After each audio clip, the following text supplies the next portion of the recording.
السلام علیکم، میں محمد اقبال فرحاد آپ سے مخاطب ہوں۔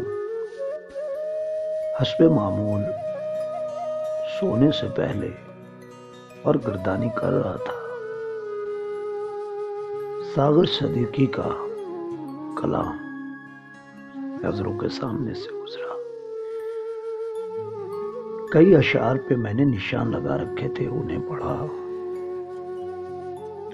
غم تازہ ہوئے، لطف آیا، ورق پلٹتا گیا، ایک نظم آئی جس کا عنوان ہے پاکستان کے 23 سال۔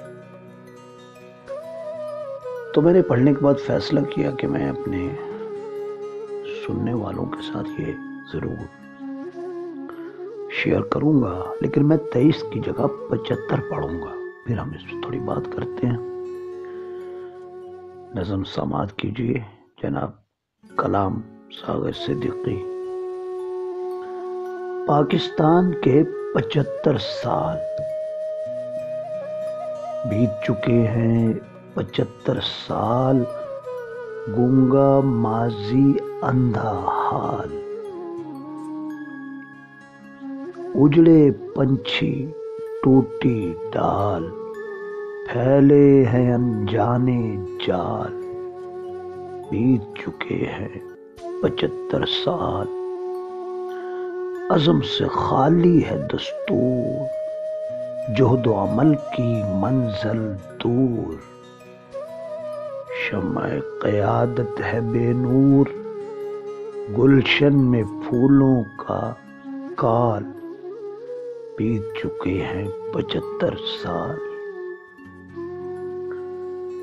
دوستو، آپ نے اشعار سماعت کیے، میں نے پوری نظم نہیں پڑھی، بس ایک آپ سے سوال کرنا ہے، کیا فرق ہے؟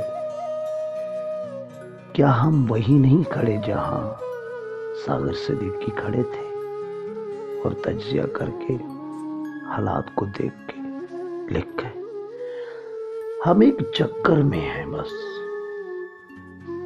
اور ہم تیز دوڑ رہے ہیں کولو کے بیل کی طرح، ہماری منزل نہیں ہے، بس ہم چل رہے ہیں۔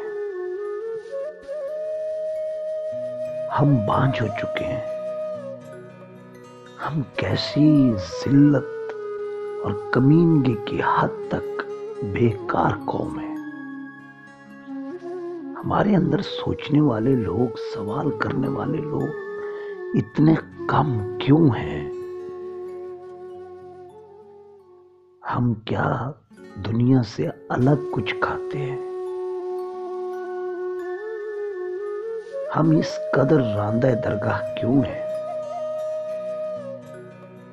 ہم سوال کیوں نہیں کرتے؟ پوچھتے کیوں نہیں ہیں؟ سوچتے کیوں نہیں ہیں؟ بدلتے کیوں نہیں ہیں؟ بس یہی پوچھنا تھا آپ سے۔ پاکستان کے 23 سال یعنی پاکستان کے 75 سال، کچھ بھی تو نہیں بدلا، کچھ بھی جس پہ ہم فخر کر سکیں،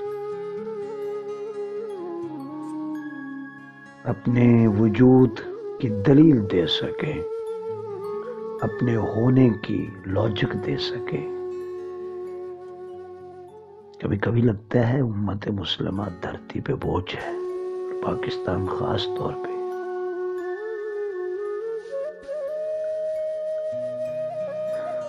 خیر، اللہ حافظ۔